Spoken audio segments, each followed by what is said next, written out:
आइए मेरे दोस्तों, आपका स्वागत है श्रीमद् भगवत गीता पाठ में। आप सबके मंगल की कामना करते हुए, ईश्वर को प्रणाम करते हुए, गुरुजनों को प्रणाम करते हुए आइए शुरू करते हैं। ईश्वर की असीम कृपा से छठा अध्याय पूरा हुआ। अब सप्तम अध्याय पर ईश्वर की कृपा से, आप लोगों के सहयोग से, श्रवण आदि सहयोग से आगे चलते हैं। यह भी ईश्वर कृपा से पूर्ण होगा।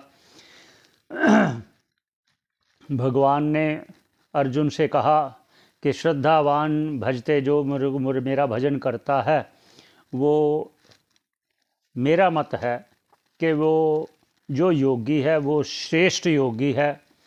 जिस योगी ने जिस आत्म तत्व को जानने के लिए, जिसने अनेक जन्म में उस सिद्धि को प्राप्त करने के लिए प्रयत्न किए हैं, ऐसा योगी श्रेष्ठ योगी है। मुझको प्राप्त होकर फिर इस भवसागर से पार हो जाता है। इसके बाद फिर भगवान ने और कहा, सप्तम अध्याय शुरू करते हैं। वो भगवान ने क्या कहा और इसके आगे अपने ऐश्वर्य के बारे में भगवान कहेंगे। तो आइए उच्चारण करते हैं। पहले प्रथम श्लोक, सप्तम अध्याय, ईश्वर की कृपा से, गुरुजनों के आशीर्वाद से। आइए। श्री भगवानुवाच, ये सप्तम अध्याय है। जब ये कहा भगवान ने कि योगी नाम अपि सर्वेशाम, जो कभी सभी कोई किसी देवता को ध्यान करता है, कोई किसी का ध्यान करता है, लेकिन जो मेरा ध्यान करता है वो श्रेष्ठ योगी है। इसके बाद भगवान बोले, क्या बोले? मयि असक्तमनः पार्थ योगम युञ्जन्मदाश्रयः असंशयम समग्रम माम यथा ज्ञास्यसि तच्छृणु। ऐसा भगवान बोले। और भाष्यकार जी कहते हैं कि भगवान ने अर्जुन को क्या कहा, वो इस प्रकार कहा, मयि असक्त मनः पार्थ, हे पार्थ, जो योगी, जो जिज्ञासु, जो मोक्ष का इच्छुक, मई असक्त, मुझ में आसक्ति वाला है, मेरे में मन लगाया हुआ है, हे पार्थ, योगम युञ्जन्मदाश्रयः, वो इस समत्व योग द्वारा मुझ में जुड़ा हुआ, मेरे आश्रित, मेरे में ध्यान लगाए हुए, असंशयम, बिना शंका के, समग्रम माम, मुझे पूर्ण रूप से, यथा ज्ञास्यसि, जिस प्रकार वो जानता है, तत्सुनो, वह मैं आपसे कहूँगा, तुम मुझसे सुनो। मैं आपको कहता हूँ, ऐसा भगवान ने अर्जुन से कहा। असंशय समग्रम, मतलब अब भगवान अपने सभी ऐश्वर्य को बताने वाले हैं, अपने स्वरूप को बताने वाले हैं, जिस स्वरूप को जानकर अत्यधिक आनंदित होने वाले हैं हम लोग भी, और अर्जुन भी आनंदित होगा। तो आगे ये प्रथम श्लोक था। अब दूसरे श्लोक पर जाते हैं। क्या कहते हैं? अब वो अपने स्वरूप के बारे में कहेंगे, पर पहले उसकी वो बता रहे हैं क्या उसका लाभ। आइए उच्चारण करते हैं। 2 नंबर श्लोक। ज्ञानम ते अहम सविज्ञानम इदम वक्ष्यामि अशेषतः यज्ञात्वा नेह भूयो अन्यत ज्ञातव्यम अवशिष्यते। ऐसा भगवान अर्जुन से बोले। अब भाष्यकार जी कहते हैं, भगवान ने अर्जुन से इस प्रकार कहा, वो ये, ज्ञानम, मैं पूरा ज्ञान, ते अहम, मैं, अहम ते मैं तुझको, ज्ञान सविज्ञान और विज्ञान सहित, इदम, इदम इस मतलब ये जो मैंने अब बताने वाला हूँ, वक्ष्यामि, अशेषतः पूर्ण रूप से आपसे मैं कहने वाला हूँ।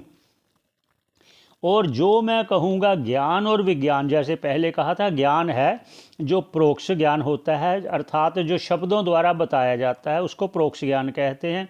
जो सविज्ञान, अगर विज्ञान सहित है, वो कहते हैं अनुभव के सहित कहना। एक होता है कहना। इस पर और थोड़ा सा क्लियर करते हैं एक उदाहरण देकर। जिस प्रकार मान लो किसी ने कनाडा नहीं देखा, और तो जो कनाडा गया हुआ है वो आकर, जिसने नहीं देखा उसको बताता है, मैं यहाँ से गया था फ्लाइट द्वारा, वहाँ उतरा, इस जगह उतरा, फिर मैंने वहाँ ये देखा, वो इतना बड़ा है, वहाँ के लोग ऐसे हैं, वहाँ का व्यापार ऐसा है, ऐसे के लोग हैं, वातावरण ऐसा, सब बताता है। तो उसको जो शब्दों द्वारा ज्ञान हुआ उसको प्रोक्ष ज्ञान कहेंगे। और अगर वही व्यक्ति वहाँ जाकर वही चीज़ें देखता है उसको बोलेंगे अप्रोक्ष ज्ञान। जो इसको कहते हैं कि पहले शब्दों द्वारा कहा गया जो ज्ञान है उसको मैं अनुभव के द्वारा आपको अनुभव करवाना चाहता हूँ। हे अर्जुन, ऐसा मैं आपको पूर्ण रूप से कहूँगा। और यद ज्ञात्वा, इसको जान करके, ना इस जन्म में फिर भूयो, ना इस पुनः फिर अन्यत कुछ और ज्ञातव्यम जानने के लिए अवशिष्यते बचेगा। अर्थात जो मैं आपको कहूँगा उस जानने के बाद, पूर्ण रूप से अनुभव होने के बाद आपको कुछ शेष आज जानने की इच्छा भी नहीं होगी, जानने जैसा रहेगा भी नहीं। आप सर्वज्ञ ऐसे आप अपने आप को अनुभव करोगे, ऐसा कहा। और उसकी अब दुर्लभता बता रहे हैं भगवान। इस ज्ञान की दुर्लभता क्या है, इसकी और क्या है दुर्लभता, दुर्लभ भी क्यों है और क्यों है, कैसा है। अब भगवान कह रहे हैं अर्जुन से, क्या कहते हैं कि हे अर्जुन, मैं आप तो इसकी दुर्लभता आपको बता रहा हूँ, सुनो। 3 नंबर श्लोक है, मनुष्याणां सहस्रेषु कश्चिद् यतति सिद्धये यततामपि सिद्धानां कश्चिन्मां वेत्ति तत्वतः। हे अर्जुन, ये दुर्लभ क्यों है, ये ऐसे। अब भाष्यकार जी कहते हैं जो भगवान ने अर्जुन से कहा वो इस प्रकार है, मनुष्याणां सहस्रेषु, हजारों मनुष्यों में, कश्चिद् यतति सिद्धये, कोई एक मुझे जानने का यत्न करता है, हजारों में। ये उस समय भगवान ने कहा द्वापर में।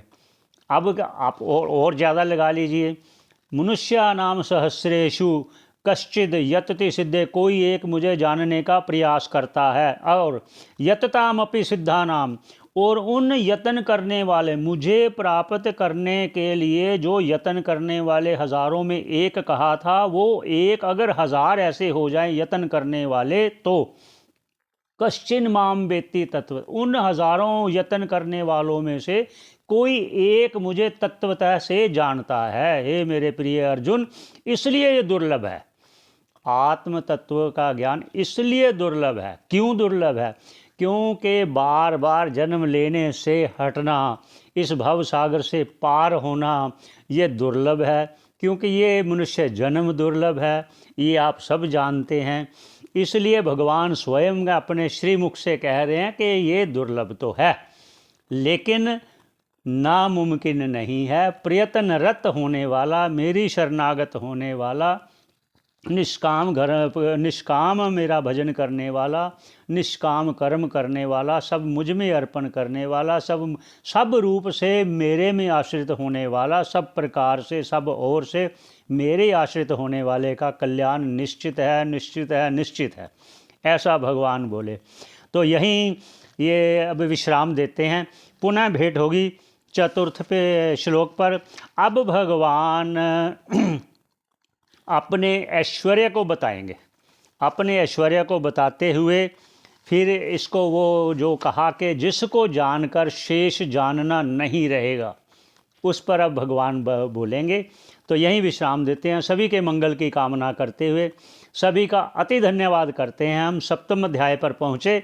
आप लोगों के एक सहयोग से आप श्रवण करते हैं, ईश्वर की बहुत कृपा है।